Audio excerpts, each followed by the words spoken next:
I'll indulge your curiosity. But remember, once you know my tale, there is no unknowing.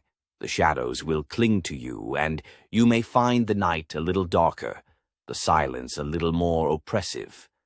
I am the Bubak, the weaver of nightmares, the boogeyman that haunts the edge of your waking world. My story is not a happy one, nor is it one that ends well, for me or for those who cross my path. But I suppose you already guessed that, didn't you? The tales of me that circulate among the villages and towns, whispered from mother to child, from one trembling voice to another. They are but fragments of the truth. And now I shall tell you the whole of it. Once, many lifetimes ago, I was not the creature you see before you. I was a man, as ordinary as any other. I had a name then, though it has long since been forgotten, buried beneath the weight of what I have become. I was a weaver, a craftsman of some renown in my small village. My fingers were nimble, my eyes sharp, and my work was much sought after. Yet, despite my skill, I was poor. The world, as it often is, was unkind to those who labored with their hands. I worked from dawn until the last light of day faded from the sky, yet still I could barely afford to feed myself. Poverty gnawed at me like a relentless beast, driving me to the edge of despair. I watched as others, less skilled, less deserving in my eyes, prospered while I toiled in obscurity. The bitterness grew within me, a seed of darkness that took root in my heart, as if the shadows themselves had birthed him into existence. His eyes were like polished stones, dark and gleaming, and his smile, his smile was something that haunts me even now. It was not the smile of a man, but of something far older, far more dangerous. He offered me a deal, one that seemed too good to be true. Wealth and power beyond my wildest dreams, in exchange for something I believed I had no use for. My soul. At first, I laughed at the absurdity of it. My soul? What did that even mean?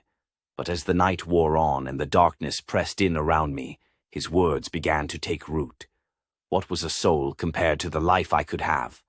A life free of want, free of suffering.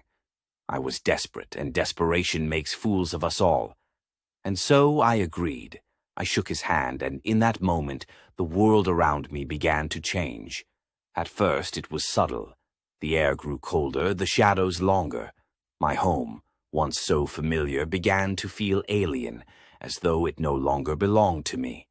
But I ignored these signs, blinded by the sudden wealth that flooded into my life.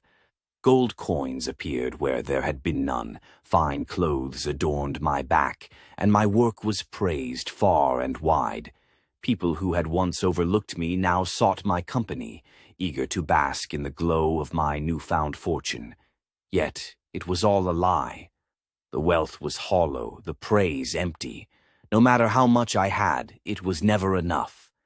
And the darkness that had once whispered to me in the quiet of the night, now roared in my ears, drowning out all else. My hands, once so skilled at the loom, began to tremble. The threads I wove turned black, twisted into grotesque patterns that no one would buy. The fortune I had gained began to slip through my fingers, as if it had never been real at all. And then the dreams began. Terrible dreams, filled with visions of darkness and despair. I saw myself as I am now, a creature of the night, cloaked in shadows, feeding on the fear of others. I tried to resist, to cling to the last shreds of my humanity, but it was no use. The deal I had made could not be undone. My soul was no longer mine, and, without it, I was nothing but a shell, a husk driven by a hunger that could never be sated. I fled the village, leaving behind all that I had ever known. The people whispered that I had gone mad, that the wealth had corrupted me. They were not wrong, though they knew not the true cause. I wandered into the woods where the trees seemed to welcome me, their branches reaching out like skeletal fingers. The further I went, the darker it became, until I was swallowed by the night. It was there, in the heart of the forest, that I shed the last vestiges of my humanity. The man I had once been died, and the Bwbach was born.